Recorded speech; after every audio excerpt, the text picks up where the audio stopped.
ఎంతమందికి న్యాచురల్‌గా పండించిన మామిడి పండ్లంటే ఇష్టము. ఈ మామిడి పండ్లయితే మేము ఇంట్లోనే పండించాము. ఎటువంటి ఫెర్టిలైజర్స్ లేకుండా. అది కూడా ఎలా అనేది ఇంత టేస్టీగా అంటే టేస్ట్‌నెస్ అనేది మామిడి పండులోనే ఉండాలి. మనం పండించే దానిలో ఏముండదు.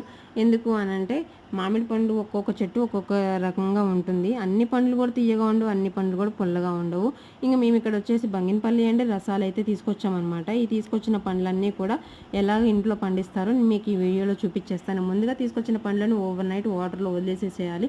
వాటికున్న జిగురు మొత్తం కూడా నీట్‌గా క్లీన్ అయిపోతుంది. ఇంకా ఇట్లా పక్కన పెట్టేసేసుకొని వాటర్‌లోంచి తీసేసి ఇంకొక క్లాత్ తీసుకొని నీట్‌గా తుడిచి నేనైతే కిచెన్‌లోనే పెట్టాననమాట. కిచెన్‌లో కింద షెల్ఫ్‌లో ఒక బియ్యం సంచి వేసేసి సంచి మీద 1 బై 1 అన్నీ పక్కన పెట్టేసుకున్నాను.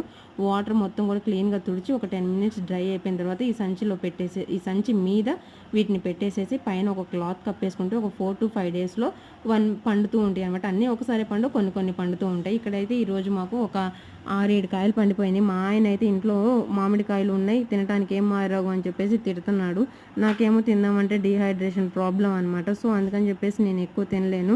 ఇంకెప్పుడో ఒకసారి ఒకటి తింటూ ఉంటాననమాట. ఇంక ఈరోజు పండిన రసాలు చూస్తుంటే అసలు పండిన రసాల స్మెల్ చూస్తే అబ్బా! ఎవరైనా తినకుండా ఉంటారా? అంత మంచి స్మెల్ వస్తదనమాట మామిడి పండ్ల నుంచి.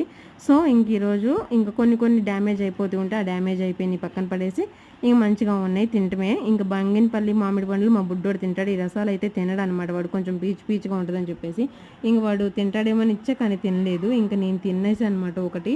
అసలు భలే ఉంది. బాగా తియ్యగా ఉంది. మంచి టేస్ట్ ఉంది. వీడియో నచ్చిందా? అయితే like and subscribe. Thank you for watching.